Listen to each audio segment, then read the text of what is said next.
Discipline. Selfish. No joke. We're legitimate. Let's fucking do this. Then do it. Do it 100%, because I'm trying to. We recognize that we are limitless.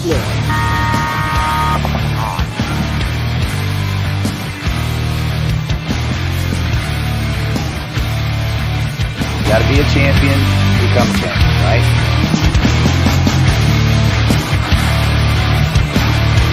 Winning is a habit because we create habits that lead to good execution and success. And welcome to episode 95 of The Coach's Show.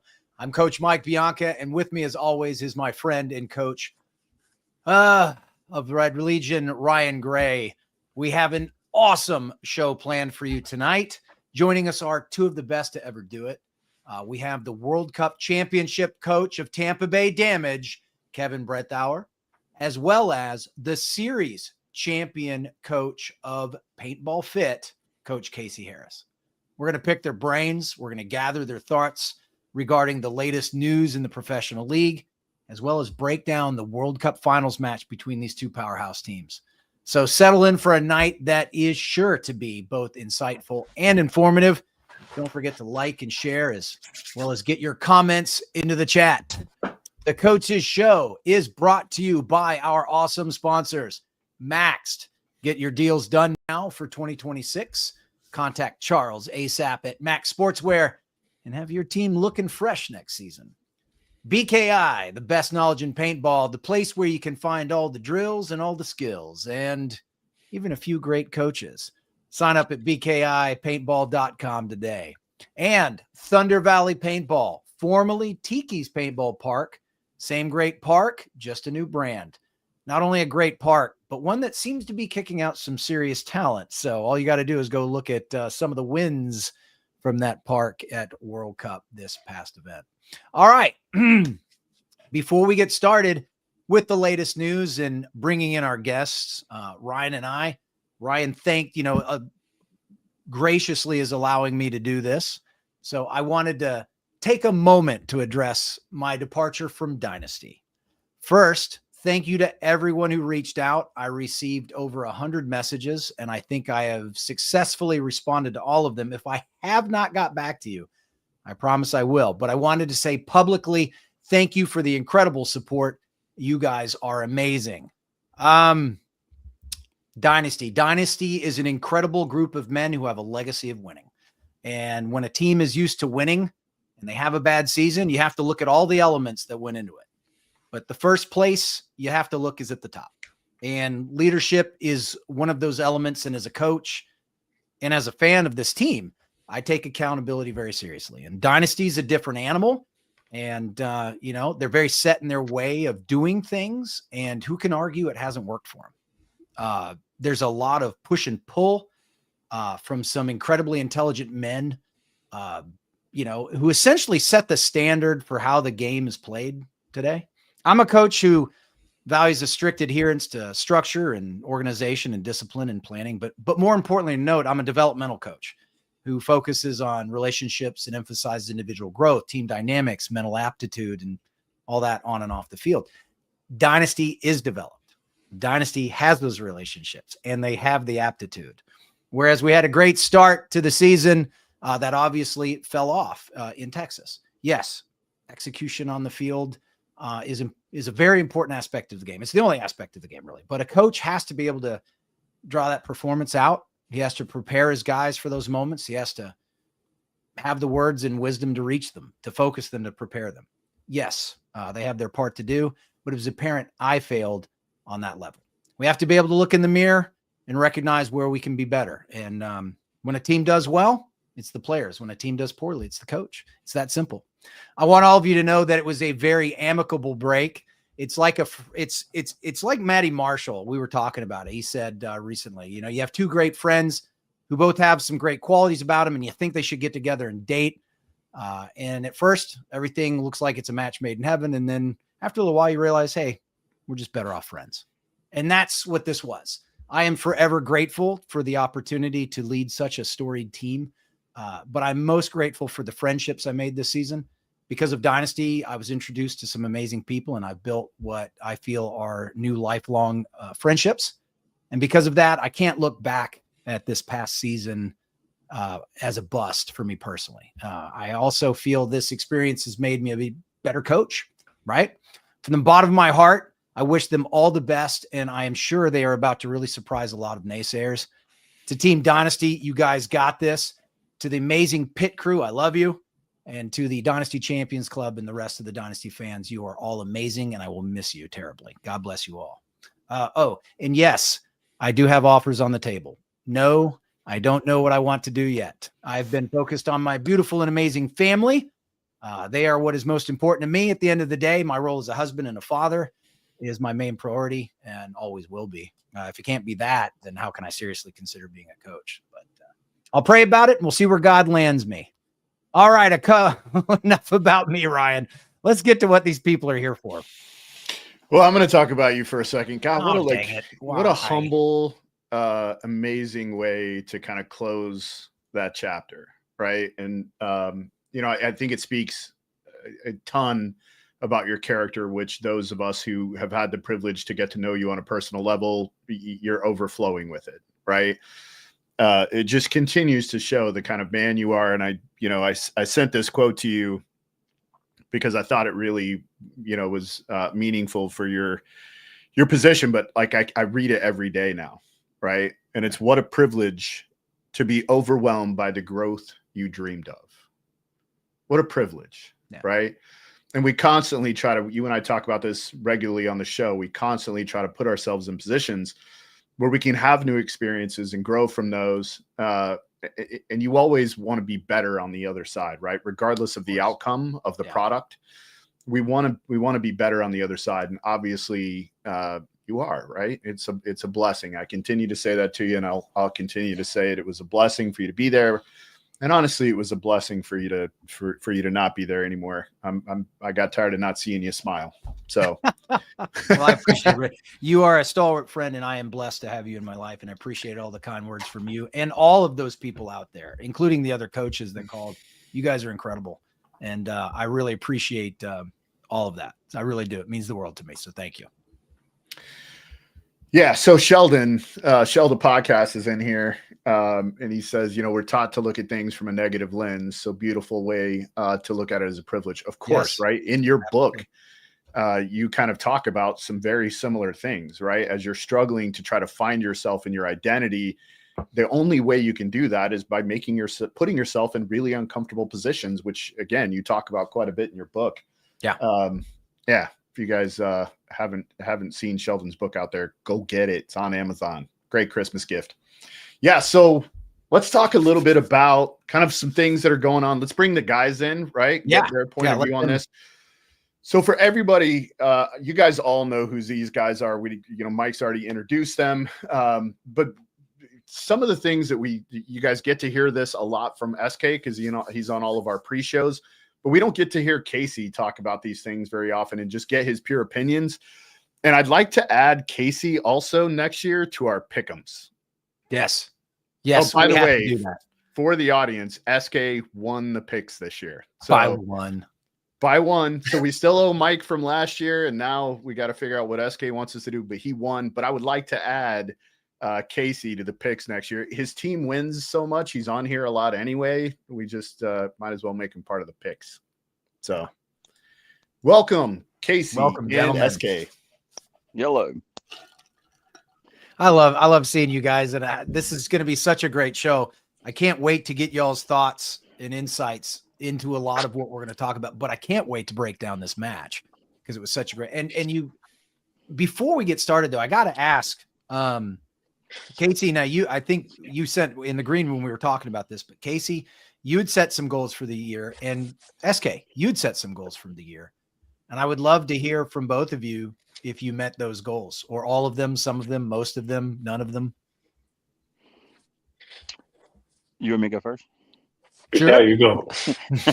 Yeah, I mean, last year World Cup, after we won World Cup, I sent Ryan a video. Didn't get in time for everybody to see, but Colt made a goal, and we all said like our goal this year was to win the series. Like we won World Cup for rookie pro team, win World Cup.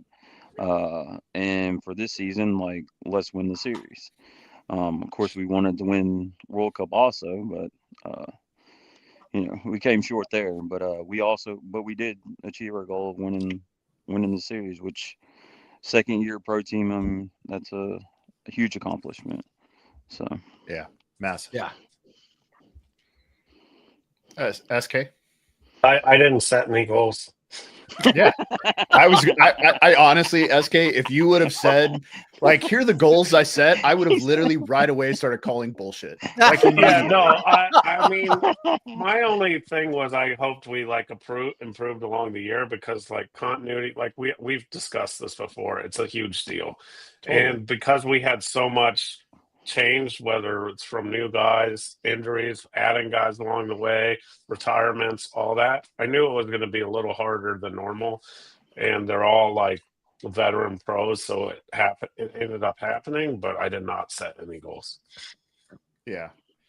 I sent you a message after the tournament, and I made a comment after the fourth event about you playing a lot of the new guys, and I didn't say specifically who I was talking about, and then you played them a lot at World Cup, and I really do think that Jason is, regardless of whether or not he's killing people, and he's always killing people, right? But regardless of whether or not he's like this amazing active player in the points that he plays, the team just looks different when he's on the field.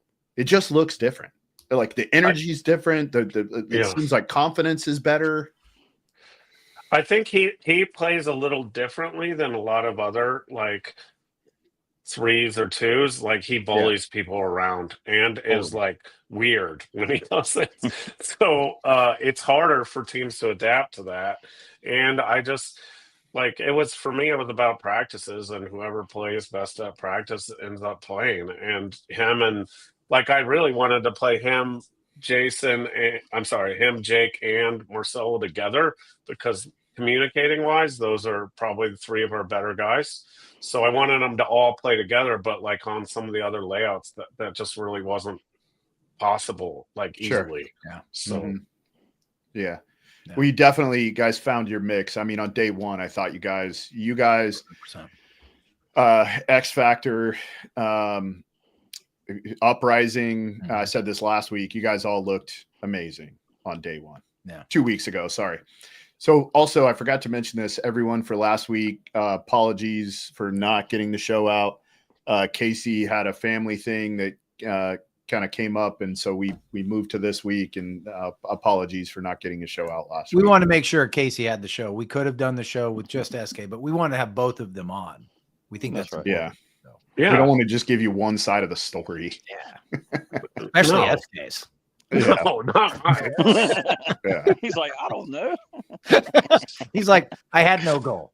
I didn't. I really didn't. Said, why would said, Mike, what are you talking about, brother? Yeah. Let's talk really quick about some of the moves that have happened, and some of the things that we know, right, that are confirmed. So Houston Heat, for sure, it was purchased by Allen, Buffton. We talked about this 2 weeks ago. Great owner. We're really happy he's back in the league, because I do think he's a good owner. Has hired Chris Jansen. They've picked up Cody Mikowski. I know they're working on Mishka, but I think that's kind of it. I think all the other Houston Heat players are still kind of in the wind right now. Right. And then the Arsenal thing, it is confirmed that there are now 2 players and Tom that are going over to Dynasty. Tom's going to help to fund the team in whatever way he's going to do that. And then ABJ and Omara are the 2 players. I guess Weaver was going to go, but decided not to, which I think is interesting, because I think Weaver would have been a great fit there. Which means all of those players are also kind of in the wind, right? And a lot of talent there. So Caleb Abel, there's lots of big names there, or mid-tier names, good players, great players. Intelligent. Yeah. Yep. Hurricanes, there's some question marks around who may be staying. They're being really proactive right now with player acquisition. They've already picked up Konstantin Fedorov.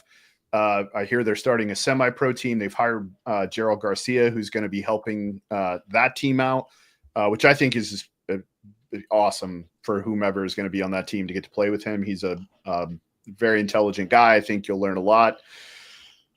Also moving to Texas, which is also kind of interesting, right? It's going to be a little bit of a weird move. I know for a lot of the New Orleans guys who are used to going home from practice and sleeping in their beds will now be having to travel quite a bit more for practice, which is interesting. So, thoughts on the Hurricane thing, Mike? Obviously, you know that team intimately. Yeah, first of all, I think when I think about a Konstantin Fedorov and a Drew Bell, I'm like, dear God, man. Well, and then add Daniel Camp to the mix, Daniel right? Camp, another young man, Mike Brown, Seawright, another young Mike Brown. I used to call him Clutch. I mean, it's an incredible Nick Ripple, right? So, I think that's you're going that I can't speak tonight. I apologize, everyone. That acquisition alone is probably gonna bump them up, another two spots, maybe more. They're going to be in contention, that alone. And who knows? Because don't forget, Mike Urena's in the wind from Impact now.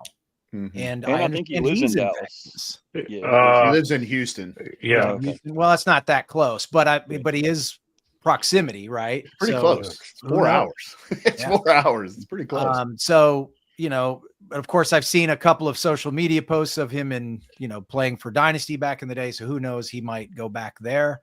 But speaking of Impact, Connor Kelly confirmed to Impact, which with Fedorov leaving Tauntauns and going to Hurricanes, it does make you ask, okay, what happens to the Tauntauns?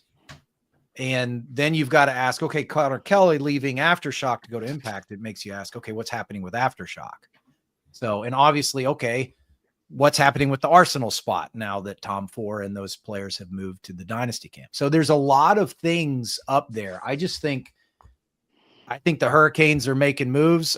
This new owner, John, seems to be legitimately pushing it. He's going for broke. He's not. We're gonna have him on the show in a couple of weeks. We need to get him on the show. We're gonna have him on. And look, he's got some of my best friends there with him, and so I'm looking forward to seeing what they do. Yeah, so the Arsenal spot, kind of still a big question mark around that. No real roster to speak of at this point. Tauntaun FSU, also no real roster. There's rumors they're looking at, Mark, who owns the spot, is looking at lots of different ways to try to get a team to play in that spot, which again leaves all the Tauntaun players kind of in the wind right now. There's obviously rumor of some sort of merger going on with another team. I don't want to talk about that out of respect for that team. Correct. But if somebody in the chat asked, about Axel. Axel's not going to have a problem finding a place to go if the Tauntauns don't. No, because I'll just tell you, I mean, every team that has any money is going to go after Axel. Right, right. And Hugo would be a good pickup as well. Yeah, but if I get a pick, I want Axel. Sure, I understand that. Mm-hmm. But yeah, great question. So Chris Kurtz, 2366, does pro teams dissolving mean the league overall is in jeopardy? No, it doesn't. And I'm glad you brought that up. I was going to talk about this. This happened a few years ago. So every time the league becomes top heavy, and I talked about this at the beginning of the year, anytime the league becomes top heavy, meaning the top 5-6 teams are really, really good, it makes it incredibly difficult on the mid-tier teams who are spending money. Funny. Some of these comments. Sorry. I'm sorry. Sorry, did I miss one good? Oh, you read it? The Hurricanes is confirmed. No. He's talking about Joey. He's talking about Joey. Yeah. Yeah. So yeah, he's going to come at you as much as he can, I'm sure. That's right.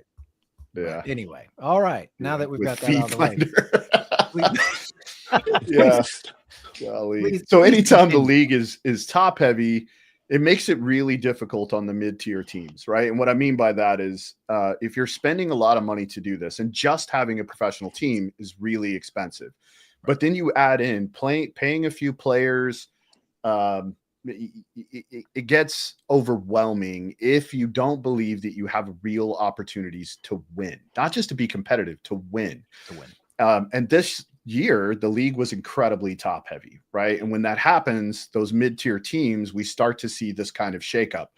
The bottom tier teams are really just hanging on for dear life at this point, right? They're still in the developmental phase. They're not in the point yet where they're thinking we're going to come in and win tournaments. Paintball Fit being an anomaly because they're incredibly special.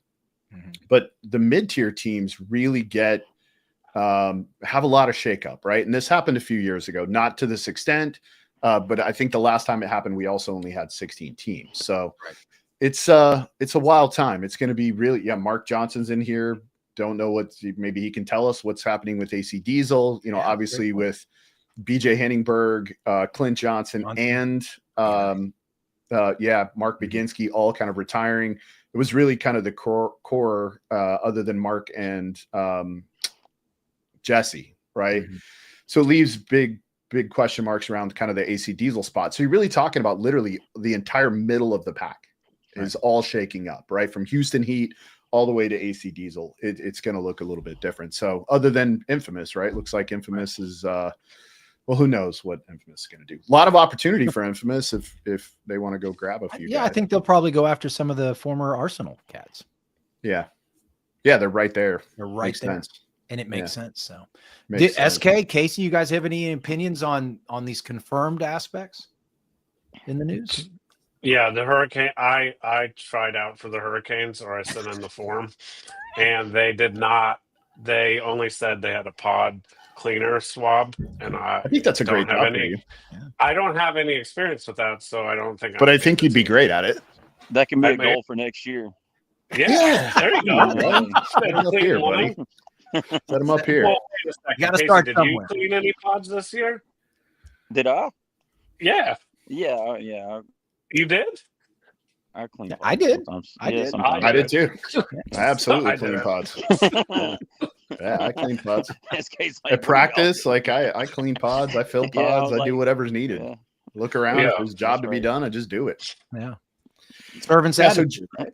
Joey SK said, Konopinski "Look at you says, guys." says, do we think this is a sign the league needs to be moved to 18 or 16 pro team? No, I don't think No. that at all. But I do think what it means is when, again, like it becomes, there's a fear factor in paying players, right? And so when the top are the only ones kind of paying the talent, a lot of the guys go there, right? And then it takes time for the other guys to kind of catch up. Again, take Paintball Fit out of this, they're an anomaly. But there's some fear around it. So what we need is like either new ownership or new partnerships of ownership that can come in and really create some new powerhouses, if you will. And when I say powerhouses, I don't mean go out and buy a bunch of players. I mean, they already have a great foundation and they add a few pieces, right? When all of the pieces are sitting on Tampa Bay Damage and Edmonton Impact, that's a problem. Right. It's a problem, right? Like we need those pieces kind of spread throughout the league to even it out a bit. So, yeah. Man, you guys are rocking in the comments tonight. Appreciate it. We really do. Maddening.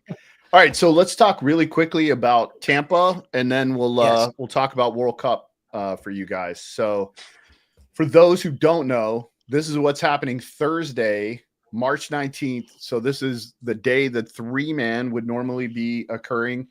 You want to fly in and be here for this event, right? Yep. So everything is going to be happening inside of the stadium. So we will be in the stadium on the turf. There'll be the launch of the new 3v3 Pro League, which means it's the rollout turf, right? Which is grass. Oh, right. It's grass, but it's that rollout grass where they like crank it out with machines.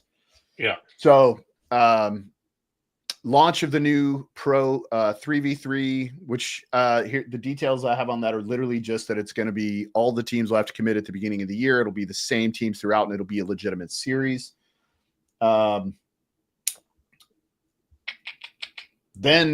as soon as the 3-man is over, the top 8 professional teams that you would normally see play their final match on Saturday afternoon will all play that match on Thursday. So that match is going to be literally the first match of the event, and it will be head-to-head against really good teams. So you don't want to miss that. Top 8 teams will play in the stadium right away. And then I think in between those two, you're going to have the top 4 WNXL teams will also play what would be their last match. And then there's going to be the Summit Award Show and the Industry Party. So the Summit Award Show, just like you've seen before, normally on Sunday nights, now going to be on Thursday. So those of you who didn't stick around, you have no excuse. Get there on Thursday. Come to the award show. Fill the stands is the most important part. It's free. Fill the stands. We want to fill the stands. Then there will be Pro NXL autograph signing. Industry tech classes will be going on kind of throughout the day, right? So you'll have kind of all the games being played on one side, and then the summit is going to happen just on the other side. As people are getting their awards, and the show will be up on the Jumbotrons in the stadium. So cool. Everything, yeah. I mean, it's a really big deal. If we want to see this continue to happen and we want us to continue to go in this direction, we got to fill it. Obviously, we're not going to fill it. I think it seats like 90 some odd thousand people. Yeah. But we need to put as many people in the stands as possible. Yeah. So agreed. Joey DiPolito, by the way, from Jungle Cat said, "Be cooler if it was the bottom 4 teams." Well, it's not. It's interesting because 6 is Tauntauns and 7 is Heat. So Heat's still there. Yeah, Heat's still there. Yeah, but 6 Tauntauns. So. Yeah, well, that spot, if whatever team comes and fills that spot, will be in that place. Yeah.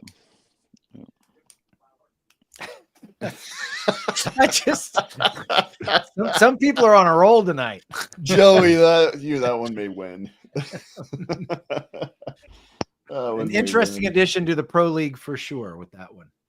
Yeah, he could buy the Tauntaun spot and sell his spot, and then he could be number 6. Yeah, you can move up. Yeah, Joey, stop playing around. Call my friends, Joey. There's a way. Oh my gosh. Okay, everyone calm down. Yeah, you guys are getting a little wild now. Getting a little wild in there. A little wild. Scott Theory, we know who you are. All right, let's talk about World Cup, please. Yes, let's. So kind of 2 different tales here, right? Where Paintball Fit sort of gets the bye round, and Tampa Bay Damage has to fight through a pretty gnarly bracket, right? Yeah. To get there. There was some question marks, obviously, around what the Sea Dogs were going to look like on this layout, with it being a little more fast paced. And then also Joy Division, right? And Joy Division in the first day was bad. They were bad. Yeah. But then on Friday and Saturday, they looked great. Yeah. They look great. Really kind of found their groove. That combination of Carl and Isaac on the Dorito side worked really well for them. Tauntauns look great on Saturday. So you guys, SK, had Joy Division, Dynasty, Aftershock, Sea Dogs. It came right out of the gate playing Shock, right? Right. Yeah. Was there any concern there? No, I mean, I don't like Shock's one of the few teams you don't really want. Like, I'd rather play them later in the tournament than the beginning, right? Because sometimes they do, especially with the center way it was, and A-Rod being a problem. Like I like to kind of have an idea what he might do, right? And I mean, he played like kind of what I thought, like just sort of all over in there, and but I mean. It's a team we should beat, and it started off not great, but it ended up fine. So yeah. And then you guys played Joy Division, when they were Right. not looking great. I watched that match. Those are closer points than it seemed like, but I mean, yeah, like once we started getting going, like the first few points were closer, and then yeah, And then it wasn't close. Yeah, it was. Yeah. I mean, you mercy ruled them 7-1. right. Yeah, and then you mercy ruled the Sea Dogs. Watched that match as well. Yeah. And then you go on to play Dynasty and kind of a little bit of a grindy match. You win by 2, but it looked grindy. It was close. Yeah, it was close. It was. I mean, looking back at it, it's helpful to have those harder games ahead of time, so you fix your small errors and stuff. Like if you 6-0 everyone, you don't know what you're doing wrong. Like even if maybe you're not, but more than likely you're doing something wrong. Right. So yeah. Excellent. And on the other side of the coin, Casey, you guys had, of course, the Legion, Impact, Spa. Close games with everybody but us. You beat the crap out of us. But go to overtime with Impact, beat Breakout Spa by 1. And we were just thank God we got to play you last when you guys were just shooting incredibly well off the break. By the way, I don't know, you probably do keep this track. We shot better off the break against you guys than anybody else. Like we would shoot 2 of you off the break and I'd be like, yes. And I'd look back and you'd shot 2 of us off the break. Yeah, it was a lot of 3. Yep. Yeah, it was wild. I think we shot 11 guys off the break and lost 13. I was like, this is ridiculous. Yeah, 100%. And we literally tried 2 things in 2 points. That was it. 2 of those points were tests. All the rest of them, we were like playing. They just beat the shit out of us. Yeah, losing up body situations sucks. And I think that has a lot to do with, and I didn't mean to shift gears real quick. Oh, you're good. Apologies. Yeah, but please. I think that ultimately was one of the differences in the finals match that we're going to watch tonight with you two. Is I think, and correct me if I'm wrong, my notes may be, but it felt like you had 3 opportunities where you had up body situations, and that kind of fell short. Us, yes. Yeah. Big time. Yeah, it was. So then we go to the Ochos, where Tampa Bay Damage played Leverage. By the way, congratulations to Leverage for making your first Sunday of the year at the World Cup. Really, really hard to do. Right. And then you bump into literally the hottest team at the tournament. And I watched that one too, and it just did not go well. Did not go well. Yeah. It was a 6-0. And not showing you a lot of mistakes there, huh? There's no, I thought, they earned their Sunday spot. I thought absolutely. Absolutely. No one's arguing. I was like, wow. I was like, good for you guys. Same. I wasn't being facetious when I said congratulations. That was real. No. Did you not hear me 2 weeks ago when I said I got to eat a well done crow? Yeah. Big thing of crow. That was on the. I wasn't on that show. Yeah. I know, but don't you listen? It's most of the time.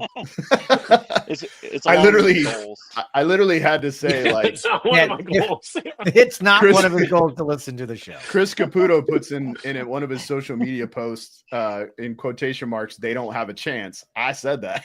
I was like, I said they don't have a chance. And then they proved me wrong. And I had to say, they proved me wrong. But they did play better in Texas. They did. They played better, but not well. Right. Well, compared to what they were playing and what they got to, I thought they did awesome. Yeah. Yes. Well, maybe. I mean, you still went 1-3 in Texas and went 2-2 here and made Sunday. So, but the 2-2 they went here, the games they won, they looked great. They looked really good. And Chris Caputo and whoever the kid on the Dorito side is, they both played very, very well. Yeah. Chris had moments that were incredibly impressive. Yeah. Very impressive. He shot 3-4 guys several times. He was really good. Really good. So, but then they bump into you guys, obviously, who are playing, just red hot at that point. Again, I watched that match and it didn't go well. So one thing to I think is weird is we played that at 7 a.m. Like I was worried the whole day about us having to play 4 matches and us getting up early. And if we win all of these, like I was worried about people being tired about like finals time. Yeah, but they moved the finals to 2, right? Yeah, So it ended that up being helps. Well, that was because we did play some of those later games and we just couldn't see on one side. Like there was one side I was like I changed game plans because you couldn't see from one side. The morning was similar. Yeah, I bet. Yeah, the morning was similar. Like we didn't have to do that, but when I was watching, you could literally see players, you know, like this while they're shooting. You know, it was a little bit like that as well. So now we move into the quarterfinal rounds. Paintball Fit takes on Houston Heat. Damage, Impact. Both of these were fantastic games. Excellent. Really good matches. So, Casey, we'll start with you. Talk us through that Houston Heat game. Yeah, I mean, we had the driver's seat for the most part, and then we started letting them come back. I mean, I felt like we started getting a little complacent, you know, and because, like I said, we controlled the game for, I think we went 3-2-1. Yeah, I mean, we got up 3-1 at one point in time. So I mean, like I said, and then we started letting them come back, and ended up being a lot closer than what it should have been, in my opinion. So yeah. Final score 5-4. Yeah. So high scoring match, considering, especially for a Sunday match. Yeah, and those two teams. So. Damage, Impact, SK. Talk us through that one a little bit. I mean, this was just like there were several longer points, and I mean, basically, the JC got that red at the end. So, which I mean, I don't think they would have scored a point anyways, but like just time wise, but they were up on that point. And so I mean, that just is what it is. Yeah, they were closing that point out. It sucks when that happens. Yeah. I mean, it's kind of a silly move on his part, knowing that and knowing you're not going to lose the point either. Like it seemed. Yeah, let it go to OT. I mean, like, because I don't think he would have even made it. Like if he had shot everyone, like it still he wouldn't have made it to the buzzer in time. So I don't know. That was kind of confusing to me. Why he would do that? So it kind of looked like maybe he got bad information. That's possible, yeah. And the other thing is, since he was in the snake, the other clock was weird. So maybe he was looking at the other. I don't know. So that other clock bit us twice. Yeah, I know. I told everyone, don't even look at that thing. It doesn't matter. So the problem is if you're on the home side and you're on the snake side, the tower blocked the main clock. It's different. Yeah. So you couldn't even see the main clock. So you had to look back over there. So in the last point before we go into overtime with Tauntauns, Jameson can't see the clock. So he looks back and he's like, we got 38 seconds. We're good.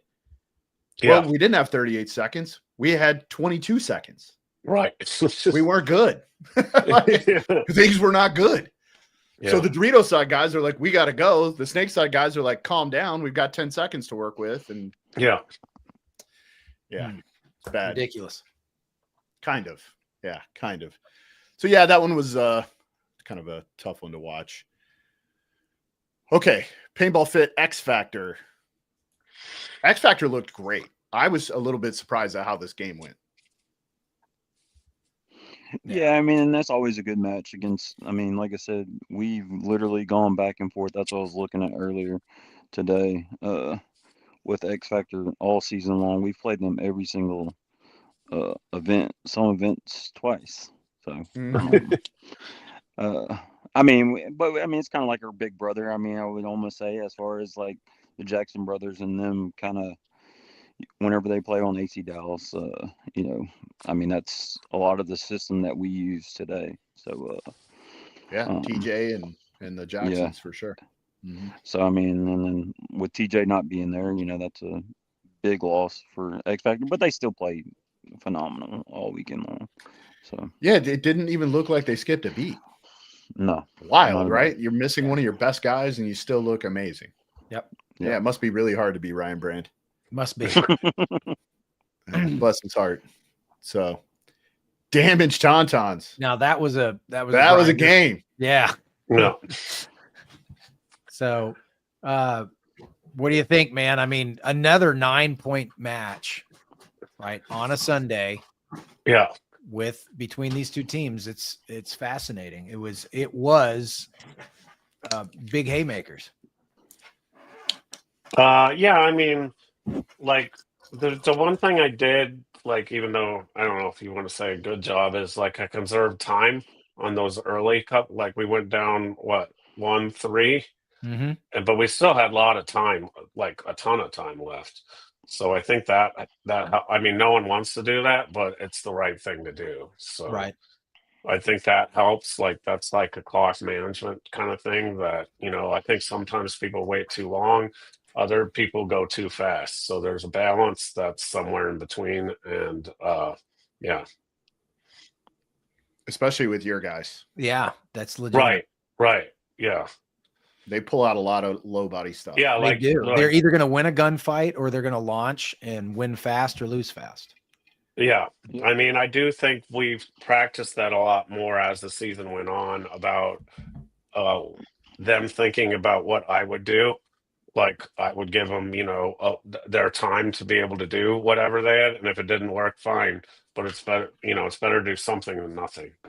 Agreed. So, Totally. And this was certainly one of those fields that if you went down bodies, you could steal a point by being dynamic and launching. So yeah, especially through the center stuff, like especially through that. So yeah. All right. We're all the way down the snake. Yeah. Yeah. We'll just run down the snake side. We'll talk about that. Just run down the snake side. On bad information, by the way, is my guess. So are we are we going to create some sort of do we have an opinion about whether or not he was out of bounds? We're just going to wait till we watch it. I thought we'd wait till we watched it. All right. That should create some fun in the chat, I'm sure. Yeah. So those of you who've seen the final match in the chat, was he out of bounds, not out of bounds? You guys tell us. Doesn't matter. Yeah, it doesn't matter. But Casey, did any of you in the pit see that? Did any of you all say that? Because it was under review, it appeared. Why would they keep showing the replay? Unless someone had made a suggestion. It was under review. I mean, it's not reviewable. At that point, we were more frustrated it happened how it happened. So we weren't. Yeah, I think. I imagine. I used the wrong nomenclature, but they kept showing the replay at the point of him stepping on that line. So somebody noticed. Yeah. And was showing it over and over again. Yeah. Hey, I will say on the WNX field, they actually have TV screens in the pits, so that's something nice. Just thought I'd put that out there. Maybe we need some TV screens in the pits for the pro. And so they on a 30-second lag? Huh? Yeah, but still, all right. Well, how many times if you can't see the other side, like the Dorito side? Well, you could see on the screen that okay, this is kind of. But is there a lag? Yeah, like 15 seconds. But that's not bad. But I'm just saying, like, how many times have you oh shoot, I can't see how far he's on Dorito side because there's these big bricks or whatever. Well, it was easy when I just kind of looked over and looked at the screen. Okay, that's where they are. So. Yeah. But, okay. Justin Doman says 100,000% out of bounds wasn't even close. 100,000%. He is convinced. I think that's 100,000. Yeah. That's a lot. Yeah, that's a lot. That's a lot. Yeah. That's a very high percentage. That's well over 100. It's like 1,100%. Yeah. So. All right, we're hopping into it. I love this setup trying to keep the snake guy out of that dangerous area. The only thing that's tough is this guy gets he gets shot a lot. That was guy, Jake. Yeah. but the back Jake guy, was, like throughout the weekend, got shot a lot. yeah. Well, real quick question to both of you before we get too far into this first point. What's your thought process heading into this first point for the finals? How much were you relying on, how much of your discussion was around your scouting? How much of it was statistical analysis on your own guys? How much of it was box reads? What kind of conversation are you having with your teams as you're heading into this first point? I mean, we definitely had a lot of talk about the box reads and the combinations. But it goes down to scouting also too, right? With the box reads and stuff like that. So. Mm-hmm.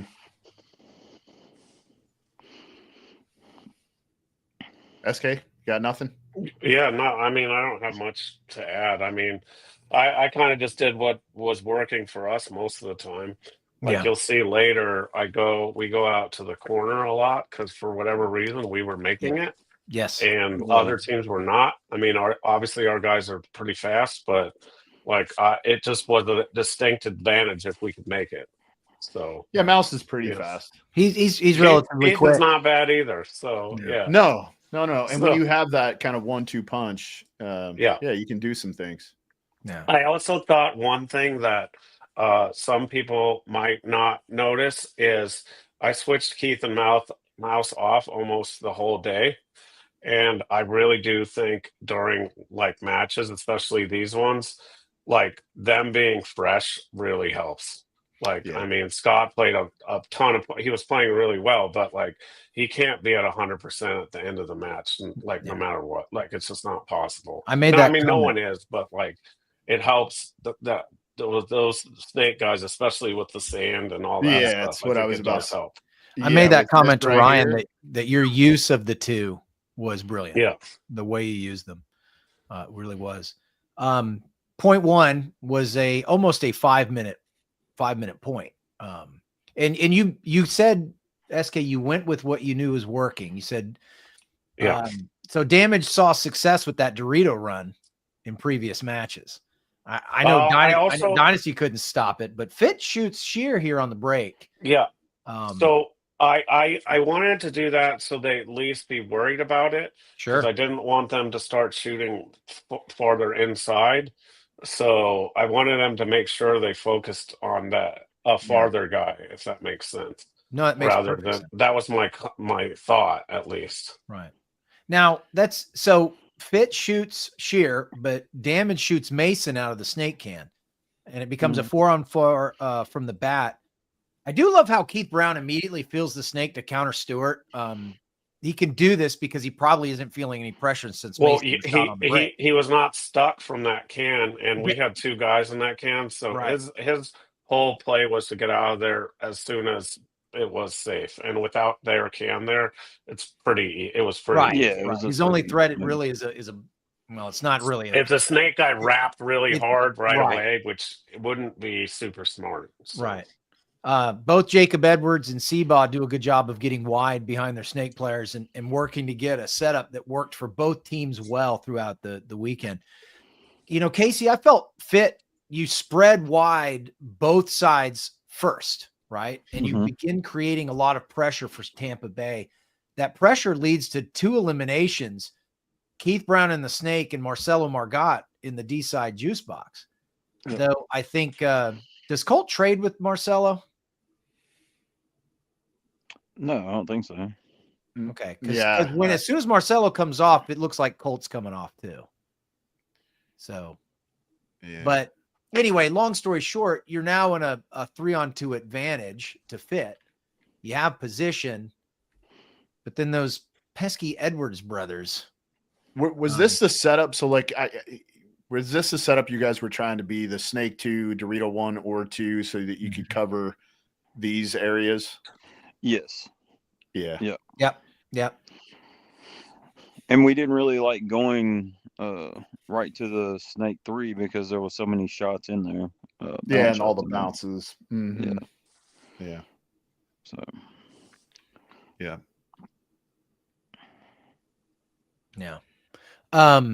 But okay. Joey Blute is in the chat. Yeah. He says Jason shot him, I yeah, think. Yeah. So he shot Colt. Okay. All right. But you've got a great setup here. It's looking dire for Damage. And with the way the World Cup is set up in the pits behind the boxes, it can be tough tracking bodies. And I feel like, Casey, that's kind of what happened here. It seemed as if Seabaugh didn't have all the information. Well, they left at I don't know who shot who, but they left at like almost the same time there. Yeah, right? Colt and Marcelo, right? Yeah. So it seems like Seabaugh doesn't, and honestly, I feel like it seemed like Jacob didn't have all of the information either. Like when he sends it, it looked like he was going to dunk a snake player, and then realized no one here, might as well keep going. I froze it just a second ago before we got here because I wanted everyone to see that Jason does shoot with his left hand, just not very often. Just not often. Yeah, no, he yeah, he explained it on Marcelo's podcast of why he does that. I don't know if it's always the best idea for everyone, but yeah. For him, it works great. Yeah, it's one of those things. Yeah, I don't know that if I'm doing, like, if I'm training people that I'm saying, do you see what Jason does here? Do that. Yeah. Take your gun across your body. Wait a minute. What is Joey? Jason shot him, I think. When in doubt at Cup, Jason shot him. He did not. He did. What? I don't know. I think he's trying to communicate with us as we're talking. I got you. Yeah. Tracking. All right. Sorry, Joey. My apologies. Yeah. But yeah, and honestly, this was just it seemed like someone was lacking some information and somebody said, send it, and it worked out. Yeah, they didn't know. Jake and Jason did not know where Seaball was at all. Like they weren't sure if he was in the corner or in the snake. Like later in this point. Okay. So they didn't know because Jason said, "I don't know where he is," and Jake ran down there and was like, "Oh my gosh, he's all the way in the corner." Yeah, what I didn't understand too is Jacob never looking down the wire. Like both guys are on that side of the field. It's like Jake. Well, it's like he didn't know that nobody was alive on the Dorito side. You know. Well, what do you mean? Oh, well, Jake, us? Seabaugh. Sorry. Seabaugh's in the corner, and he stayed inside the entire time, like he's over Chavez. But Chavez is wrapped all the way into both guys who can come at him. You know what I mean? Yeah. He can protect himself. That's pretty far away for them to be able to talk well at that point. So totally, I assume that's why he didn't know that. But. Yeah. And again, I feel like because of the way the pits are set up, it's especially when you start on your own side, it's hard to track where when the opponent leaves, where he goes out. Oh, for sure. You know, and so I feel like there was just didn't have all the data. Yeah, Jake did do something to his knee when he ran out to that corner. Like I was concerned. Well, I think about when that. he hard stopped it. So. Yeah, exactly. Makes sense. That's the shot. Does that look like 100,000%? I can't tell from here. It looks like he's probably out of bounds. Can I be like, as a competitor, can I say I'm really happy they didn't call this? Me too. Yeah. No, I got to be honest. This is one of the someone things who's like, received a call similar to that. It sucks. It's like also, are you going to go back and look at everybody's foot at the whole match? Like, did it affect it? I don't think so at all. I just wish after the game starts, the back line wasn't a thing anymore. I just don't understand why it's not like. I understand the sides. That makes total sense. But I don't know why it's not on the back of the, like, I don't get it. Like, you're making refs have to watch something else they shouldn't have to watch. Like, they should not be worried about the out of bounds. Like, they really shouldn't. Like, that's my, and in all of these matches, like, it's kind of silly. Yeah. Chavez got shot by Jason anyways, just got shot by Jacob again in a second later, right? I don't know. I don't know. Yeah, I didn't see him get shot until he gets shot in the back. So I have no idea. No. So point 2, this is basically the first point went almost half the first half. Right. Right. 5 minutes, 4 seconds left on the clock here. Casey, you go pocket. SK, you take the snake corner and eliminate Stewart on the break. So that's like kind of what I was talking about is I like going through my data over the whole weekend. The corner was safer than the snake, the little snake Aztec, or the can on the break. Because I'm obviously less people went, but percentage wise, it was actually safer. And our guys, it was definitely safer. Yeah.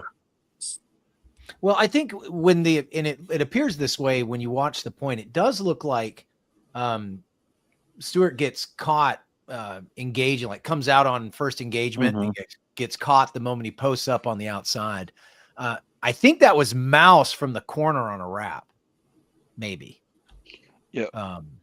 Either way, you're looking at a 5-on-4 advantage to Damage here. And with Mason, the widest snake side in the can, Mouse pushes him and Keith feeds the snake. And that's where I ultimately feel like. So this also, I was worried about Jake, like, because he did do something to his knee or whatever. So that's why Keith and Mouse played this point. Okay. All right. Well, it worked out because when he wraps like that, pushes Mason in, Keith gets in. I don't think there's no paint coming at the snake at all. So I don't think they knew he fed, right? Especially since really the can was the only visual acuity. And if he's been pushed by Mouse, he's not going to see that. So I don't think a red alert call or whatever code you use for caution the snake went out, Casey. And Keith went under, so it's even harder because the corner's still there. So right. Yeah, and wrapping. Yeah. Right. So I don't think Fit knew the snake had been filled. You don't see any paint coming in on him. No paint whatsoever appears to be coming in on Keith. Someone does catch one of the Edwards brothers on a fill. That's Jason. They shot Jason. Yeah. So that evens it up, making it a 4-on-4. But no, Keith he had shot the they shot the center 4-on-3. Yeah. They okay. shot our home player. Yeah. Well, he does. Yeah. Nasty Yeah. Keith gets the home player when he gets in the snake. Yeah. So that's a 4. Hang on. Can we address this really fast? It's league play. If there's a rule and it is broken, what is the solution? So there are like 14 or 15 referees on the field. If they don't see it happen and call the penalty, then the rule didn't technically get broken. Just like when you're speeding in your car, if a cop doesn't give you a ticket every time you do it, you're not actually speeding. Yeah. So unfortunately, like the camera is going to catch everything, just like when Verb puts everything in slow. Every time someone gets bunkered, somebody cheated. Somebody got shot first and then pulled the trigger. And when we can watch it in such slow motion, someone is cheating every single time it happens, right? Yeah. They're humans. They're going to miss things. So what happens is if there's a rule and it is broken and a referee catches it, they're going to penalize the player and the team. Right. But if a ref doesn't catch it, it doesn't. Just keep it about the league. What do the rules state? If somebody goes out of bounds, they're eliminated. That's what it said. That's what the rule states. But again, a referee has to call it. Right. And if you can't come in after the fact and change the outcome of a point, it wouldn't. Well, you can if there's a penalty, but put them back out there and start a 1-on-1 or something. But there has to be a penalty for them to go back and change anything. Exactly. But I did want to getting back on track with this. No, you're good. I think that was worth engaging. I like Colt's craftiness here. It ends up being a trade, but man, it was well thought out. I also appreciate essentially what Chavez and Mason do here. they got the memo and understand you can steal points, right? But you're seeing on the screen right now, this is where Colt gets kind of crafty. He gets up there. If he doesn't land that shot, if he doesn't trade with Keith, I think it's the point's over a lot sooner. Yeah. So, so good on Colt to land that shot on the trade. Very crafty. And then obviously the rest of the point is quite literally Chavez and Mason probing the wire on Damage. Right. Sorry. I guess the fiber isn't enough for all this chaos. So they just traded right there. There we go. Yeah. I thought that was Did a they great trade move. or he got shot from No, they else? traded. No, they traded. They traded. Oh, They traded. It looks like Keith got shot from like the side. That's what I think is weird. Well, there was nobody else that could shoot him when he's behind the spotlight. I think what you're seeing is just kind of it's hitting two quick hits, hit the side of the hopper, which caused the spray to go in an odd direction. But yeah, I love Chavez here and Mason just moving forward, getting after it and increasing that pressure. Of course, Dynasty does a good job here of when Chris Shear realizes, okay, he knows that points can be stolen, and he's like, hey, I got to reposition. I thought that was well thought out. He gets out to that corner. Mason proactive, looking to crack things open. Ultimately, Chris saves the point. And when I say saves the point, by the way, gives Damage the opportunity to hand another, grab another point with Mouse's afterburner speed here. Otherwise, you're looking at a 1-point game. I think like my guys are, since they are not sure of exactly where people are, they're being intelligent and we're up a point. So they're doing what they should be doing. 100%. Like, let them make the mistake. No, totally. This is Damage paintball. This is right. This is Damage 101. Honestly, it's paintball fit too. It's very much their style. That's a valid point. Yeah. But I thought Chris Shear bouncing out like that was smart. I also think teams that when they get in these situations as the aggressor know how to usually dig it out better because they know how to defend it, right? So they're usually a little better at digging it out.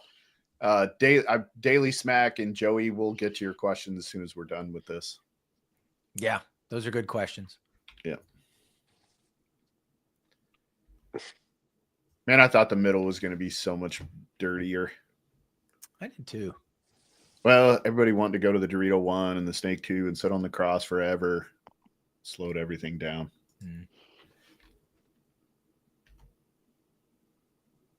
Mason really does do a good job being proactive. Dude, he is so he moved active around a lot too. Yeah. Which was really smart. Yeah. He's a stud. And that's when Chris caught him. And then once they recognized it, that it was a 3-on-1, it was blood in the water, and it was just, we're going to go get that other point. And that literally ends that. 2 points in 10 minutes. Chess matches, though. Both points for chess matches. So, all right, gentlemen, what are we saying to our teams at this point, right? I love asking coaches this sort of thing, especially for up-and-coming coaches and those in the divisional ranks. What are you saying to your teams? Kevin, we'll start with you. I imagine it sounded a lot like way to survive, way to win gunfights, way to communicate, keep doing that. I don't have another goal for you. No, it was more like just I wasn't like there's still a long way to go. I mean, there's still 10 more minutes. I mean, it's almost the break is almost too long because then people think too much. Like I really think sometimes players can outthink themselves. Yeah. Like I thought we were doing a pretty good job and being intelligent and making the correct moves, but yeah, I was still worried about Jake at this point. Yeah, so which is why it looks like, I put in Mouse and Keith again the next point. So you're having that discussion maybe again about zone controls and responsibilities from specific positions or how you want to impose your will, how things are working. But yeah, I was starting to be wondering when, like it ended up being later in the match, but I knew that they would move through the middle at some point, being down 2 points, and there only being 2 points. Like that's the way to do it. But like they ended up not being able to do it until much later. Like, and just seeing how Trenton was pretty successful in there on that last point. Like even though he didn't win the point, he was a problem. Still. Yeah, he was. And Casey, you're down 2 after 10 minutes. What did the team learn from the first half, and what adjustments were you discussing? Obviously, we'll see them here shortly, but how does that conversation start? Well, I mean, like I told them, I felt like we're kind of back and forth. We're 4-on-4 most of the match. I mean, it's just working and closing out together. I caution the corner run and underneath with Keith and Mouse. Like I saw that and I was like, hey, we have to, like, if Mouse is here or whoever's in the corner, the other person's going in, different things like that. Just watching for that. I mean, it was really gunfight. We lost some gunfights that really hurt us. And then obviously the first point with Jake running all the way down. I mean, we just those mistakes. I mean, against a team, any team, but a team like Damage, like I said, both matches or both points were 5 minutes long, roughly. So right, yeah, I mean, like I said, we've been. It was really just we've been here, we've been down 2 at World Cup. Like, hey, we're good. We had a good mindset. We felt pretty confident still. So. Did it seem like the energy in your pit was weird? A little bit. Not necessarily weird. It was I don't know. It was a lot. Yeah. It seemed down. Like when I was watching the match, mm-hmm. like normally when they go to a paintball fit pit, like there's a lot of energetic talk and Colt's like bobbing his head and there's mm-hmm. an energy that kind of you guys exude a little bit that when during the halftime of this match, you don't see. Like it's a lot of guys like standing really still. I mean, there's a calmness, but not the kind of energy we normally see in a paintball fit, especially in a big match like this. Like usually in those big matches, you guys are like really hyped up. There's a lot of emotion involved. And it seemed like there really just kind of wasn't during this halftime. Like the guys are, I'll back it up a little bit and show you kind of what I'm talking about. But the guys are just kind of standing sort of even shoulders down a little bit. And again, you guys are, they're, champions. They've won a lot of tournaments and, but there's just kind of a mellow conversation. Yeah. Right? Yeah. Like there's not there's no panic. There's certainly not any panic. But what was happening in mine? They don't show yours. They don't show you. Oh, okay. Well, so I do know we had conversations, and then the Darren wanted to interview someone, and at one point someone was supposed to interview and didn't interview. So, but yeah. But yeah, it's like they're just kind of you see what I mean? They're just kind of standing around. There's not a lot of energy. Does that make sense? Yeah, like the kind of energy especially with Colt. Like I'm used to seeing him like. But like I said, I think when that was like the last 4 minutes of the 8-minute break, so we had already had a conversation. Yeah. Oh, that's a good point because it's an 8-minute half. Yeah, and so that was like towards the back half of that 8-minute half, if I'm not mistaken. But well, here's the front half, and it doesn't look much different. To clarify, shot there, I wasn't saying they were panicked. I wasn't saying they were front saying half. They're not panicked, right? Good, right? That's a positive.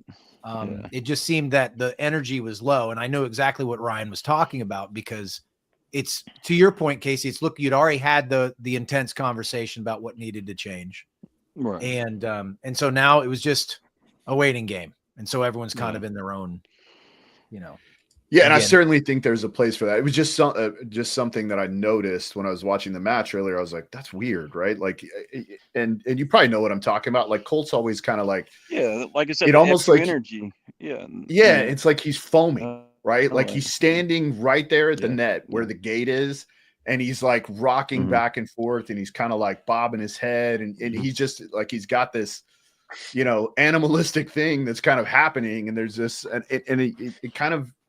In my opinion, Paintball Fit's energy a lot of time follows Colt's, right? Right, for sure. Like when he's really into it and he's really motivated and his, that fucking blood's running out of his face is when I think a lot of times they sort of play at their like highest level of focus sometimes. And he was obviously a great asset to you in the pit this season, right? While he was injured. 100%. I mean, Colt seems to bring that intellect. He speaks the player's language, etc., and he holds them accountable. Was that missed this event, you think? Oh yeah, 100%. I mean, for sure. I mean, like I said, Johnny and Colt are with them every single weekend. Like, I mean, so with the development and all that kind of stuff with the players and the relationships and just having the conversations that they're literally 4 days a week they're playing together. So that 100%, like those conversations, I mean, they were still there, but as far as off the field of, now he's playing, but I mean, his insight was definitely missed. But I mean, like I said, me, Johnny, we have a great team as far as that aspect. So I love it. Yeah, I mean, I almost think sometimes when there's too many people, it makes it harder. So like, I wouldn't say missed. I mean, obviously, like, he played well. So like, I don't, and I assume Casey played who he thought played best at practice. So I think it's pretty obvious there. Oh yeah. So, okay. I'm not saying there were any player. I don't think he made any player mistakes. They all played great. No. They all played great. Before we move into the second half, did you want to address Daily Smacks question or comment? Because I think it's so. Daily Smack says what you should be asking is if there should be a challenge or some way to challenge a play or call on the field. So instead of like using a timeout, like maybe you can use a timeout as a challenge. And I wish we had a challenge flag personally. One, it's being discussed. Yeah, it's being discussed. Yeah, for sure. Well, yeah, I mean, like I mean, I see the point of the challenge thing, but I also am like, then you're just questioning refs all the time. And like, I love it when people from outside the nets are like, oh, he shot him first. I'm like, how can you see the inside of that guy's body? Like, or whatever. Like, so I get what they're saying, but I also think like ruining the pace of the game also is not great. I don't like in regular sports and like football or basketball when there's like a 5-minute, it sucks. Like, and if everyone's goal is for it to be on TV, it can't have that. Like, no, and I understand that, but I wouldn't think that you'd be able to. You'd only be given one challenge, or there has to be some. Well, I mean, limitation to it. And I guess this is where I go back with the challenge thing. So the 3-man ESPN thing. There was a Cornell shoots Johnny. Johnny shoots Cornell, and this clearly you can rewatch it. Shoots him. Cornell goes down, shoots Johnny. Johnny gets a major. They start down, but of course this was a running clock. So, and I'm like, there was no anything. There was no challenge. There was no reviews. No nothing. And I'm like, well, that. I mean, and everybody saw it. Yeah, I mean, it was bad, but like I said, everybody. That trajectory, like, I mean, we were about to tie it up, and then they would have been down on player. Where now we're down 2 people or down 2 points, and now we're down a player also. Then we start with 2. So I mean, that's where I say, like, I mean, I get it, but like in those type situations, that end up taking us out of that tournament. So, but yeah, especially with the running. And maybe you don't have challenges in the prelims. You aren't given challenges until Sunday or something. So. All right. Hopping back into this match. Point 1 of the second half. Now, here's what's interesting. This was kind of the standard pace in prelims. This was like a minute 37 second point. Fitz takes the snake on the break, quickly gets the body advantage. When it appears, it like sheer stumbles and catches. He said he fell or yeah, he definitely fell. which is weird. You now 'cause the have ground was with so good. Shear being eliminated, you now have 4 damage players trapped in 2 bunkers, as you can see right here on your screen. But I think Scott Stewart takes the walk. Yeah, he out. died. I don't know who shot him though. It had to, and that's what I was going to ask Casey. Was it a straight up shot or was it a bounce shot? You know how? I'm pretty sure he overextended the at the snake and got shot by the can. I'm pretty sure.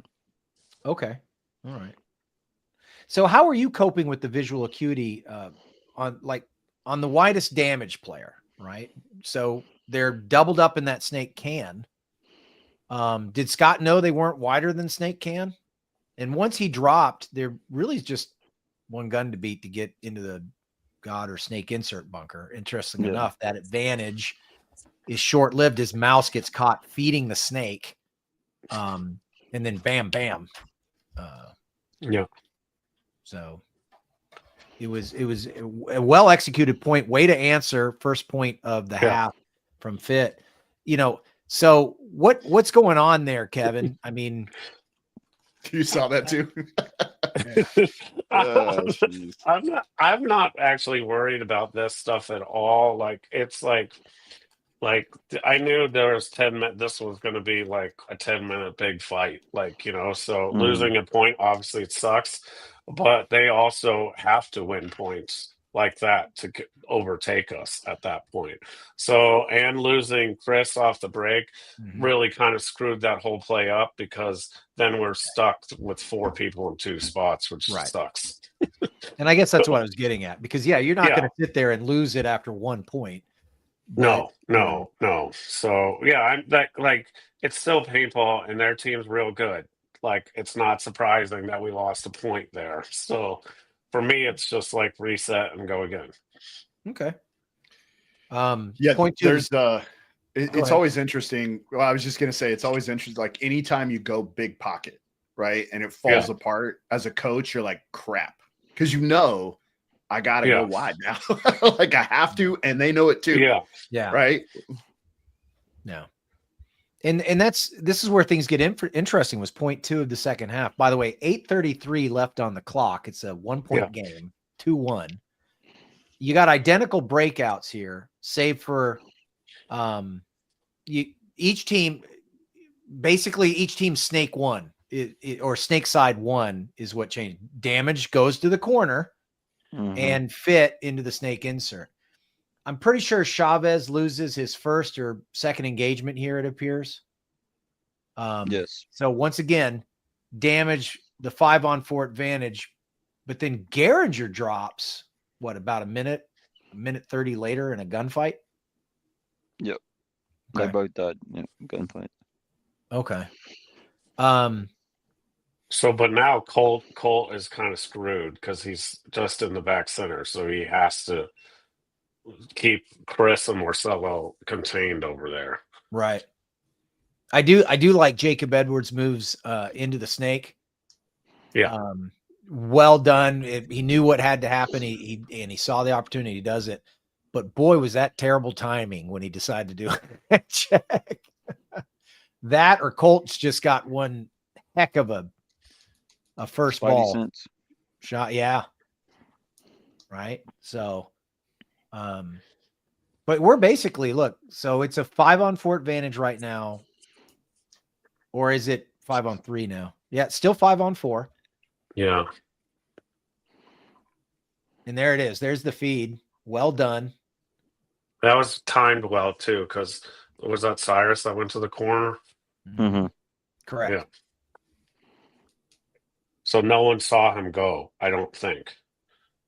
Or maybe Jacob did. I don't know. And it also gives Jason the spot to go to. Right. Important. Right.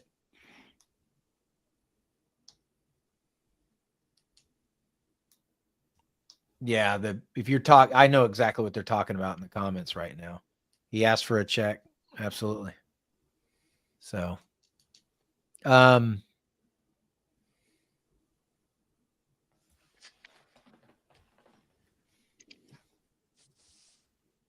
this is also a point, I think, where Colt tries to get creative again. in the center to try and save a point. I could be wrong. Yeah, and when he gets caught, I believe you concede the point.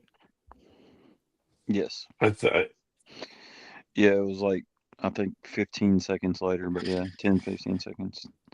That run around to get the towel.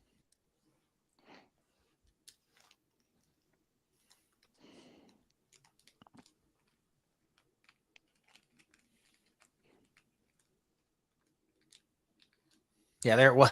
So he quite literally gets in a position in his first head check. Yeah. He eats one or two. So this is now up 4-on-3. So Geringer's already off. So it's a 4-on-3 now. In a way, it almost helps us though because of how much time comes off. Exactly. Because Casey doesn't blow it because he's like, which is, I would have done the same thing. It's just in a way it helps us. Right. Because you end up winning the point, right? Like, obviously, yeah. If they win the point, Casey's like, that's smart. Casey's right. Yeah. And this is the one that they were talking about. That's what I thought. Yeah. Yeah. So he just asked for the check. He didn't call himself out. Edwards force multiplying over here. Oh yeah, this is where I think Jason like does a better job than some other players. Is he just plays all over that thing instead of one spot. So like, and his vision is good because he does that. Yeah, and Chris is just making things small for Colt, right? Colt gets creative here, though. I mean, it's like he knew where certain things were backed out, but what happens is when Chris stands up. Yeah. And then I don't know where Marcelo's at that point, but I think did he come behind him yet or no? Yeah, he's behind him. That's why. Yeah. So Chris waited until Marcelo caught up to him. Yeah, and there was the concession right there. So yeah, about 10 seconds later. Yeah. I mean, I know we had already had the conversation. If Colt dies, we got to tell it. So. Yeah. And they were already putting a ton of pressure on him to not even be able to play. I was debating on, or we were talking about, and I was like, I don't know. So yeah, because if he shoots Chris, evens the game up. So yeah. The bad thing for him is like either way he points his gun, he's got a problem. Oh, because now the guy on the other edge is going to potentially be able to shoot him in the pack, right? Yeah. And if he goes down, he's going to definitely get shot in the pack. Yeah. He just had problems everywhere. Yeah. So there's basically, it's 3-1, 4 minutes, 10 seconds left on the clock. I could have told you SK was going to go pocket. But Kevin, yes or no? Was there any discussion over that? Well, I thought, basically with that snake Aztec, it really wasn't dangerous if you did it right, 10 seconds in. But it was dangerous off the break, very dangerous. And then the corner was also that was dangerous as well. But not so much as that Aztec or the snake on the break. I mean, I'm surprised we missed him like a couple. Does that 2 points or 3 points we missed him? Yeah, 3. Yeah. Yeah, because Casey, you guys took the snake on the break here. Yeah, and they did the first point too, right? And he ended up shooting Keith out of the snake can, I believe. And I mean, you keep going there through this match because you were making it, and why not? Yeah. Yeah.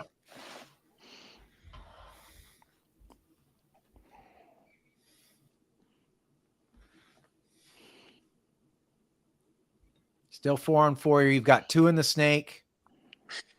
And then Damage has, Marcelo and Edwards holding on for dear life. Yeah. In that back center. And then there it is. He's able to get out. Yeah. And then, my gosh, I think he ends up making an incredible shot here. He does. Yeah. Right there. Oh, it's the next one. It's the next one. Like, but Mouse ends up shooting Stewart here. And he calls his shot. I remember that. Yep. Boom. There it is. Right there. Yep. So now you're at 2 minutes. You're down by 2, and Damage has a 1 body advantage. And they're spread. Because I'm pretty sure Shear's over there in the Doritos. Yeah, somewhere. he's in the Doritos or the corner of the Dorito one. Either one, right? And then you've got everyone else is kind of free. And then Chavez. Who shot Chavi there? I don't Chris? know.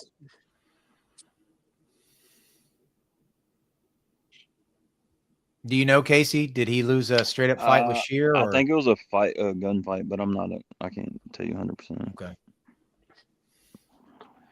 Yeah, and at this point, you're pretty much. Well, I mean, he can't blow it because he can't. Then he's down by 3, and that's impossible. Right. So not impossible, very unlikely. It's improbable. Yeah. But we do improbable things, right? Yeah, I do. I know. Last year at this place, yes. It was a minute 08 with down 2 there. Yeah. So not 3. I like how you remember that time. That's fantastic. I remember it too, because I had walked away, and then I hear the crowd, and I was like, "All right, I'm going to go back."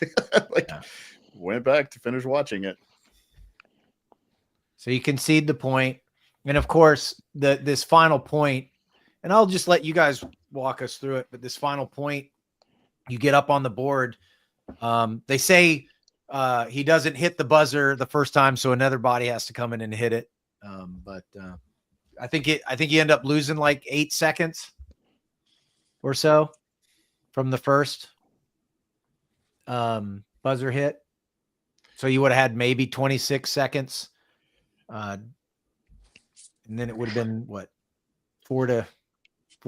You still have to come up with another 2 points in 26 seconds. So. Oh yeah. And do we love the buzzer placement? I'm tired of seeing people flop over the damn barrier. Yeah. Well, they put it on the back because people would shoot it, right? And it would. I'm tired of that. Yeah, but like figure it out. Like if that's obviously not the solution, right? People, it's like we're so close to somebody else getting hurt, right? Colton Dahl last year at World Cup. Why can't they just put it inside of the back? Like have a divot inside of it, so you have to. That's exactly what I said. Like, look at great minds. I know. Just put a hole. I mean, because you don't touch the start box once you start. You're done touching the start box. So. And you're not going to want to touch your own start box. Anyways. Yeah, somebody said the Fetty flip. Fetty did that just because he had beaten the Red Legion, and he was super excited to beat his former team. Oh, correct the mundo. Yeah. So. Yeah, good for him. All right. Not that I have feelings, but yeah. Maybe I've got feelings. I don't know. You have feelings like Kevin has goals. I have a feeling.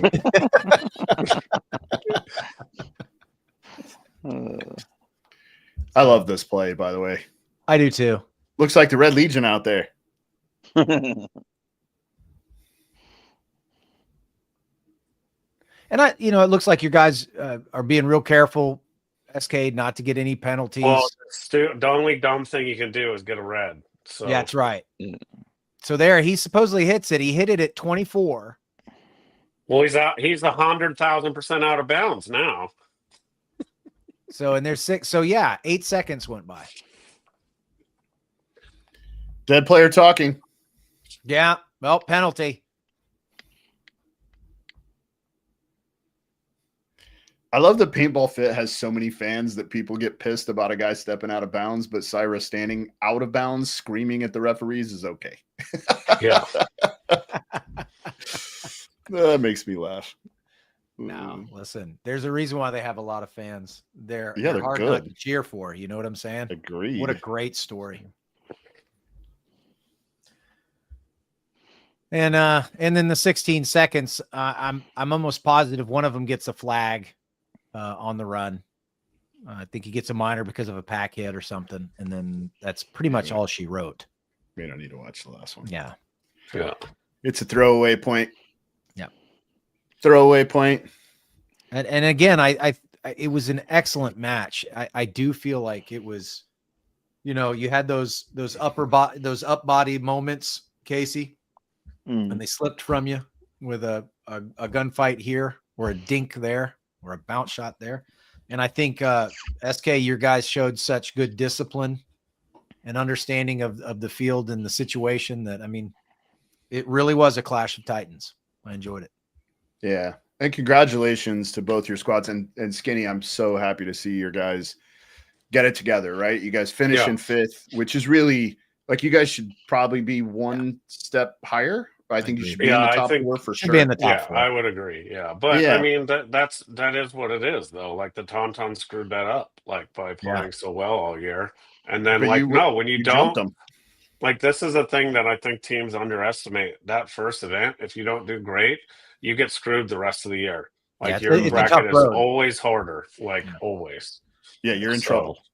Yeah, and that we didn't do great that first event, and it hurt the whole year.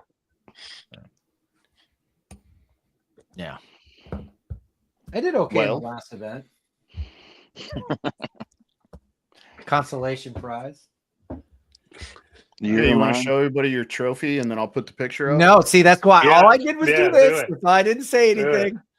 I didn't say anything. No picture needs to go up. What's that trophy? That it's the same size as the ones we win. It's exactly the same size. It is actually. What about that ring? It really is. Yeah, that too. Like the jeez. Any roster movements for either one of your squads? For us, not really a roster movement, but Brian should be good to go for next year. That's a roster movement. Yeah, well, awesome. Yeah, I mean, it's not like he wasn't there. Like, and then I think Chad's probably coming back too. I knew it. Brody's coming back. He came 2 of the days. So, I mean, he was there. He was at the event. Yeah. Well, I mean, it's not that far from him. So yeah. And Casey, I wanted to ask. I mean, you're running a little thin, right, on a roster. I think you have 7 guys. Are you guys looking to maybe build up a little bit? And if so, are you looking to go after a name, or are you trying to do more of a homegrown paintball fit area it'll thing? Always probably be a homegrown thing as far as or they're gonna have to come move to Dallas. So but no, Brody. Are you gonna have to move, Casey? No. No. I live 3+ hours away. I know. No. I own 2 businesses here, so I don't think I'll ever move here. So yeah. So if you were to try and add to the roster, you would draw from your local. For the Paintball Fit would draw from their field, their local area. Yeah, I mean, don't get me wrong. Like Cyrus came from Florida, but the commitment was coming to move to Dallas and train with the guys. I mean, kind of like what Russians do. So yeah, but that's what I was going to say. It's what we expect too. Like if you want to be a part of our team for 6 weeks before 6 weeks, including the event, you're going to be in Florida. Yeah. So that's just the way it works. So it's that was going to be the only thing I was going to say, Casey, with you guys. You just look a little light, right? Especially with, and I mentioned this to Mike earlier, with how much you guys play on turf. Mm-hmm. You just have to be so cautious of injury, right? For sure. Like they're gonna happen, and when they do happen, having a little bit deeper roster doesn't hurt, right? Because you guys play a ton of paintball. We do. You play on turf, right? Yep. Which is tough. Yep. Okay. But no, like I said, Brody is coming back next season. He did scouting for World Cup, and he said, "Man, screw this." I saw him up there. He said, "Screw this," and I said, "Dude, this is all it took for me to get you to come back and play in paintball." So give him a menial task. Yeah.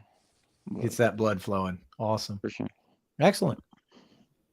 Well, congratulations to both of you. I can't wait to see what both organizations do next year. Should be incredible. That first Tampa Bay event's not only going to be lit, I can't wait to see Did he what just the say landscape lit? looks like. Yeah, he did. All right, just checking. I'm gonna put the picture up if he says Just lit. like that trophy. Yeah. Wait, what did I miss?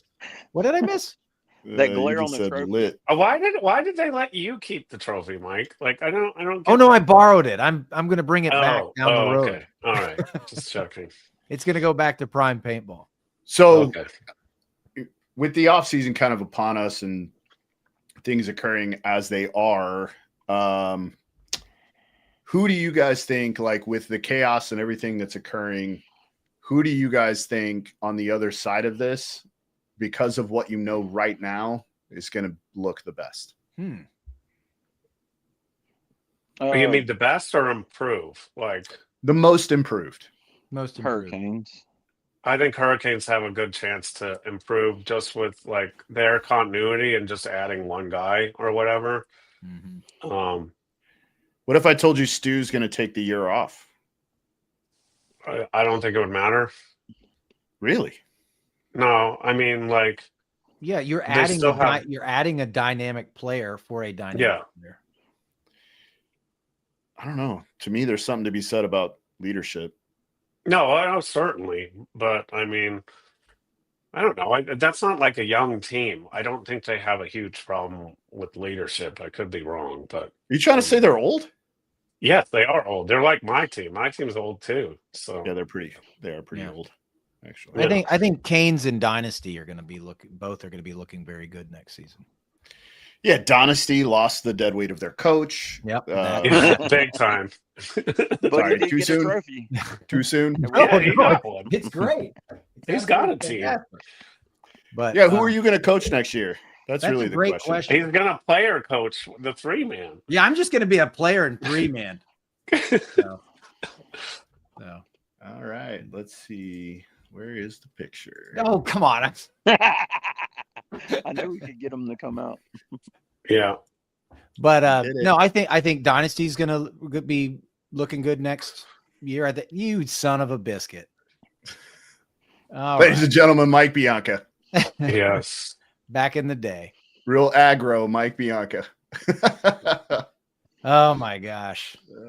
Listen, that was metal. All right. So anyway, you goober smoocher. What a Bahukas move. Anyway, but yeah, so I think Dynasty and Canes are probably going to be looking. I mean, obviously, I don't see any changes with Fit. I don't see any changes with Damage. You see a few changes with Impact, but I think Dynasty and Hurricanes are going to be looking pretty well next season. We get Sergey back. That'll be helpful. Yeah. We're not making changes, right? We are adding some guys. Eli Roberts has committed. Oh, he is? Oh, okay. Yep. So I've got Eli Roberts coming. And he's local too. He's local. He'll be there this weekend. And then I've got 2 others I'm hoping to hear from today. This guy was like, I thought he was coming with us. No, I'm just kidding. No, that whole team, they all are great kids. I mean, half of them are on the USA team too. So that I use the combine like a combine. Yeah. So I literally, and I told Anthony that, like, hey, I get it. Like, Mike and I'll come do this clinic, but I want to scout players. Like, I'm there to scout players, man. Like, I want to see talent. I'm going to find out who's going to be the next Red Legion. Yeah. And Joey, I think to answer your question, I don't know. I don't know. They, from what we understand, they're retaining. There's 3 players that are being retained right now, and they're trying to build from there. He knows. I know he knows. He wants you to say it. That's all. But, well, and we've said it. So we talked about that earlier. There you go. Oh, you're talking about Heat? I think they've got a pretty good coach, and they have a good foundational guy in Cody Mikowski, who I think at the end of last year was playing his best paintball. Yeah. I'll call you, Joey. I also want to point out at World Cup, the person with the best kill ratio per point they played was CJ Botsolas, who shot 4 leverage guys. So I just want to put that out there. What? So Steve You got a shot 4 4-pack. guys and didn't die. So yeah, Nice. Well, that's always a plus. at big time. Okay. And Mike won a 3-man. And Yes, he did. You guys want me to put the picture back up? Is that what we're doing here? what? I don't understand why this. Why is it called Jungle Cats now? Did I miss that somewhere? You did. Yeah, If Bear you listen to Ridge. the show, you would know. Yeah. Yeah, if you Oh, watch Yeah, the show, goals. you should set that as a goal. I should watch this show on Listen Monday. to every show. Oh, He only That's watches right. the one he's on, right? He rewatches it just no, so he I can don't see watch himself. it at all. He just rewatches so he can see himself. Jeez. That's his goal, to be in love with his own voice on the coach's show. No, not at all. Yeah. No. Again, hey, congrats to you. Congrats to Joey, CJ, Casey for winning the series championship. Obviously, I was not rooting for you until we were out, and then I was rooting for you. What a bummer. But either way, really fantastic season for both of you and your groups. Really exciting to see where you guys continue to go into 2026. Hopefully in the next couple of weeks, we'll learn where Mike Bianca is going to end up and where he's going to land and who he's going to help win. You guys in the chat, where do you guys think he's going to end up? Oh boy. Oh, that's a good question. Where is Mike someone said Bianca it going to already. end up in 2026? Well, he Playing can ride his 3-man. Playing I 3-man. think he can before ride his going to the beach. ATV to Bear Ridge. I believe he's told me this before, but I don't know if that's where he's going. Yeah. Jungle Cats. Jungle Cat. Cat's not Joey cold. Blute, Damage. Damn, SK, you didn't know. Oh no! Well, then I'll have to change Sola to security full time. So I think the winner yeah. of the pick'em Hey. should make the loser wear a shirt with that pick of Mike. That is I awesome. like that. Joey's going to Who- get you to was do that the Shane? pods. That's That is Virgil awesome. Best, a commentator. Okay. He'd be a fantastic commentator. Unfortunately, I don't think they can afford him. God He's bless way him. too expensive. That's right. Absolutely. Take the coach. If we take all the coaches, all the other teams suck. That sounds like a party. Especially I love with that. Coaching the Jungle Cats and playing 3-mans on Yeah. Sunday. So, like That's a Joey, little right negative. away, you're saying you're not going to make it? Yeah, that's a little negative. You need to go back and watch the episode of the mentality thing we had when we had Colt on the show, and him literally talking about going into every event, even in their rookie year, with the mentality that they're going to win the tournament That's right. and Why believing do that they- they're going to win the tournament. Why do they call themselves rookies? They're not rookies. I don't understand this, Casey. Can you explain this to me? We were rookies. No, they're not. Like almost all the team is not rookies. The last year, who hadn't played pro? Maybe Cyrus hadn't. I don't know if he had. Oh, well, Cyrus hadn't played. I mean, Yeah. Cyrus are you hadn't talking played about, pro. like, you talking Jacob about hadn't AC played Dallas? pro. Scott Stewart hadn't played pro. Yeah, Scott Stewart, when he was on AC Dallas, I think he played 1 point. Or, Yeah. Okay. like, not But very Cole much. played a lot, and Well, Johnny Cole played did. a lot, and I'm sure Brody did. I don't know, but Yeah, I mean, Chavi, but I mean, yeah, Okay. Chavi, yeah. we're a D2 team that played pro, yes. You were a D3 team. You guys had D3 just team. won Yes, D3. that is correct. Yeah. That is correct. But so I guess we were not rookies. Yeah, that's what I would like. To the And I like scene. it when people say, "Oh, Fit doesn't spend any money on their team." I'm like, they spend a ton of money on their team. They just to practice. That's what they Right. do. Yeah. Yeah. They've kind of set the groundwork, right? Yeah. For what has to happen. And so Yeah. I love it. I mean, foundationally, it makes the most sense, right? To have all your guys in one place, Yep. playing as much paintball as possible. And there's a couple things I wanted to point out that both of your groups have that are very similar. And one of those is you both have an amazing practice facility at Paintball Fit and Legacy Paintball Park. Yep. You guys both have great ownership and a family environment. CJ does a really good job. Joey, though he's an asshole, really cares about the guys, and I think takes really good care of them. Same thing with the entire Paintball Fit crew. And then as well, you guys both have awesome pit staff, right, that are constant through each event, who really take care of things. You guys both are high-level paint management teams. Like, you guys do a lot of things, Joey. You guys both do a lot of things for your groups, right? Where like linearly from an organizational perspective, everything's kind of on point, right? Like, everybody kind of has their job, has their role, just takes care of it, just do a really good job, right? Like, and I think that's really important for especially new teams coming into the league to understand. You've got to have all of these things kind of in place if you want to be a really competitive paintball team, and especially at the pro level. Because it's though it seems chaotic, even those teams that are kind of, in weird positions right now, they're going to come back. There's a lot of players out there, and they're going to be good. The pro league will still not be a joke. Like, it's going to be no joke. So 100%, Joey, top down to win. Yeah, and Joey, I say this all the time after you said it on our show, aces in their places, right? Yeah. Like, if your this pod filler is the best pod filler, that pod filler goes right there, and he shows the other pod fillers how to do it. And if they suck, they get out, and he kind of handles it. So, got to put aces in their places. So both of you guys, though, have fantastic organizations that you're blessed to coach, with great ownership, great teammates and team members, and SK, yours seems like it's kind of ever evolving. But at this point, it looks like you guys have found sort of, what your roster is going to look like, which is great for you and great for the group, right? There'll be a lot more opportunities to win moving forward as that cohesion continues to come together. So should be a very exciting 2026 for both of you. Agreed. 100%. Anything you want to leave the fans with? SK? No, look at he won the series. Yeah. All right. So our goal next year is win 5 of 5. I told that was our goal. It's a big goal, but hey, that's what our goal. I spoke it into existence. So yeah, I love it. There it is. Yeah. So now we got Casey over here throwing out goals. SK. I have to have a goal.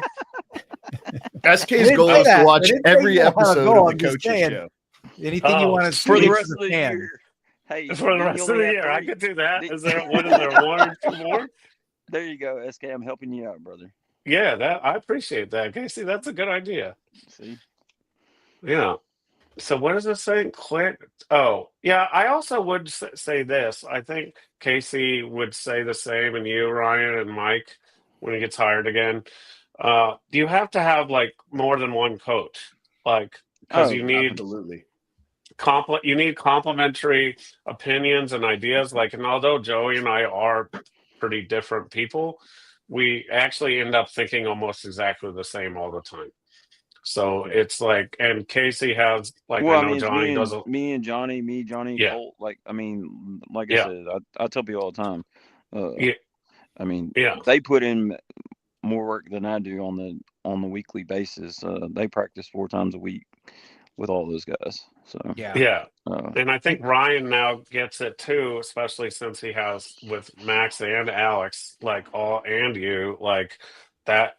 You make the best decision generally. Like, you're going to make mistakes, but you're going to be right on more often than not. So having someone to bounce information and thoughts and data off of, right? Especially when before you go and talk to the team, having a united front, it's so killer. Staff is so important, and it's often overlooked. And with us, like, we have very defined roles, right? Where we're each kind of doing something different. And then we bring all of that information together to create kind of what our game plan is going to look like, and our attack plan based on the data that I'm collecting and the setup I know a team wants to be in. And then we kind of have those things, but like, we do have pretty segregated like roles, right? But then when it does like come time, to do the meeting, we do talk about, hey, here's kind of what I think it should look like based on this. And then the players obviously put all of their ingredients into the mix based on their thoughts and what they think they can do. And then, yeah, from a coaching perspective, you know, as Kirill would say, we just put the sauce on it. Yeah. Yeah. I love it. Yeah, but you need more than one coach. For sure. I've been winging it for years. No one I have no idea what I'm doing. Yes. In case people were wondering, Shot Theory says SK is just really winging it. So. He is. I would agree with that. Yeah. I'm very lucky at winging it, though. Like, yeah, for I'm gonna stick with it. I'm going to stick I was with talking it. to he's in the chat right now. I was talking to a friend earlier from Dallas, and literally he was like, you guys got to stop. SK's on your show all the time. And I was like, I agree. He wins a lot. What do you want me to do? Well, now I just say, like, to any of like the security people, I'm like, I work for the league. And they're like, what? And they don't understand. And then I just walk by. So if you wear your coach's show shirt with the logo on the side, they'll just let you go. You didn't get a backstage pass? What? I have a backstage pass. I got a backstage I do, but okay. like, you know, I just say I work for the league. It works. I don't think mine's valid anymore. Well, confidence is key. So can we start now, like making sure all four of us going to France this year? Yeah. Yeah. I have plenty of free time now. So are you going? I mean, no, that guy. Oh, me? Was Casey? Actually, I know I hope you're going, Casey. I'm hoping to. I mean, my life's been a little crazy the last few weeks, but it really would be cool for all four of us to be there. That'd be awesome. Yeah. So. Be fun. All right, guys. I'm going to bed. Yeah. As much as I think you guys are all amazing human beings, you're not near as attractive as my wife, and she's in there, and you guys are here. So, thank you guys so much for joining us on episode 95 of the Coaches Show. Thank you to Major League Paintball, Major League Paintball Plus, Darren Cessna, Tom Cole, Kevin Fillers. Who am I missing? BKI Paintball, Thunder Valley Paintball, and Maxed. Thank you guys so much. For Ryan Gray, Kevin Bredthuer, Casey Harris, and Mike Bianca, I'm Ryan Gray. As always, be responsible.